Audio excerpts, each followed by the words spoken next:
the gateway process. It may be helpful at this point to pause and recap the major aspects of our intellectual journey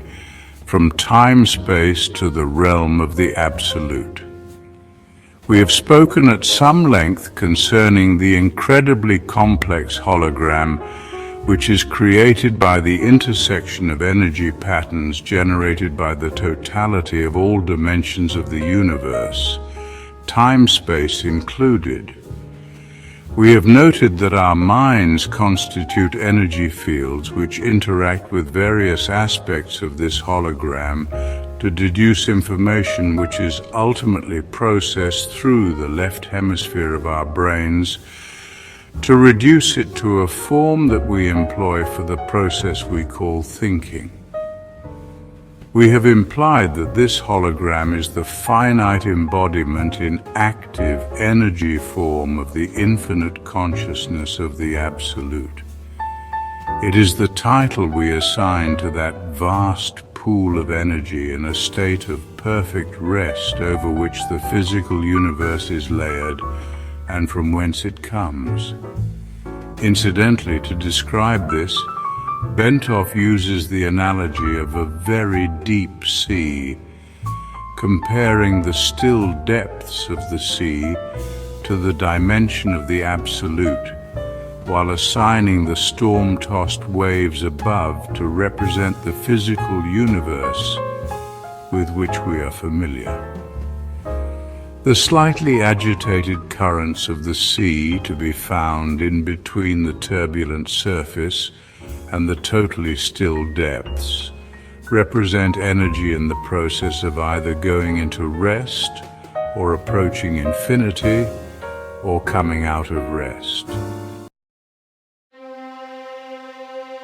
Working from the widely accepted Big Bang theory, Bentov presents a conceptual model to depict the process of time-space evolution and the relative position of the universal hologram.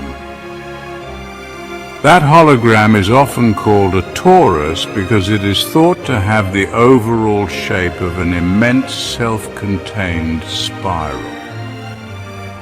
Basing his thesis on recent studies concerning the distribution of quasars and operating on the premise that in the universe smaller processes tend to be mirror images of larger ones, Bentov postulates the following scenario.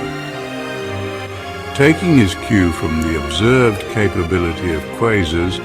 to eject enormously concentrated beams of matter from their interiors in a controlled, non-concentric version of the Big Bang, he envisages a similar process occurring in the generation of the universe. Noting that those galaxies located to the north of our own galaxy are moving away faster than those located to the south, and that those to the east and west are demonstrably more distant.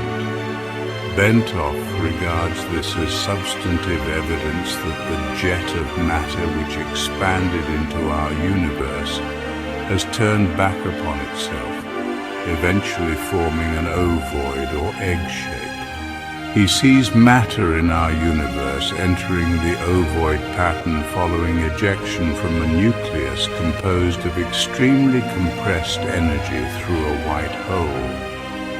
At the end of its trip to the far end of the ovoid, he sees it departing via a black hole. In such a model, time is observed to be a measure of the change which occurs as energy evolves into new, more complex forms as it progresses along the distance from the white hole side of the nucleus around the shell of this cosmic egg until it enters the black hole. In other words, as energy expelled from infinity and confined within limits by the consciousness of the Absolute achieves form and motion following ejection from the white hole at the top of the egg, time begins as a measure of the cadence of this evolutionary movement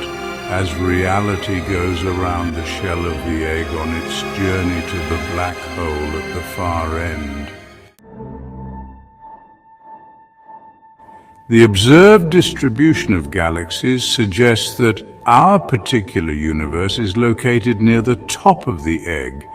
at the point where matter begins to fall back on itself,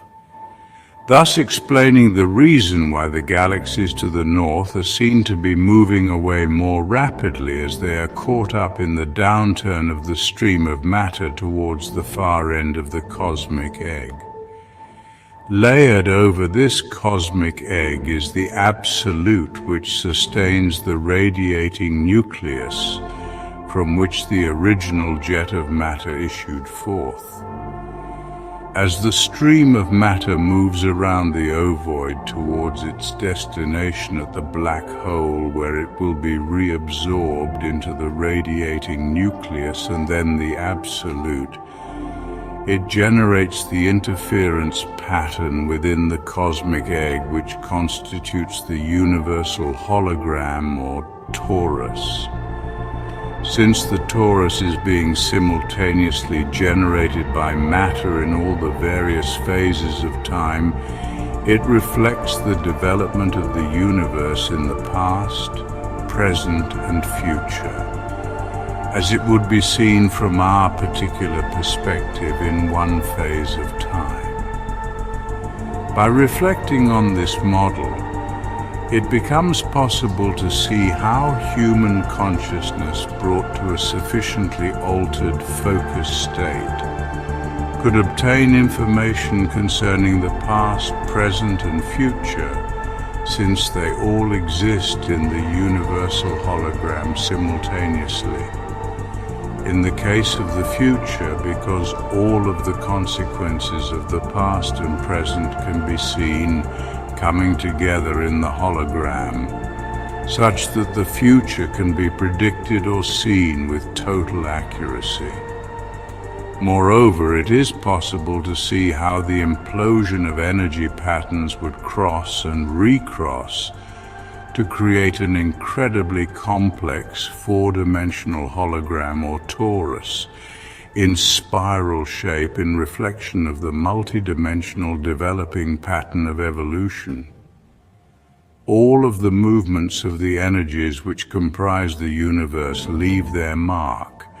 and hence tell their story throughout time.